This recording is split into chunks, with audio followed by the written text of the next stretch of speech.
Hello everyone, it's me JP from UniqueTutorials. Today in this video I'll show you how to hide incoming call mobile number and name in any iPhone smartphones. So without further more delay, let's begin. So firstly, just open the phone or dialer application. And now just click on the respective contact name or number, and now here you will see edit option. Just click on it. Now here on the first name, just remove it and just press this space bar 4 times. 1, 2, 3, 4. And after that, keep the last name as blank. And once you're done, just click on this tick mark. Now you can see the name and the contact number is being hidden from here. Now you can just minimize it. Now let me try to do a phone call on this mobile.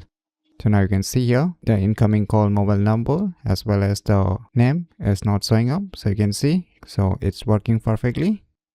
So by using these cool tricks, you can easily hide incoming call mobile number and name in any iPhone smartphones very easily. So if you never known about these cool tricks, then you should definitely give it a try. So if you find this video tutorial useful, please click on the thumbs like button, and if you're new to our channel, click on the subscribe button, and lastly, thanks for watching.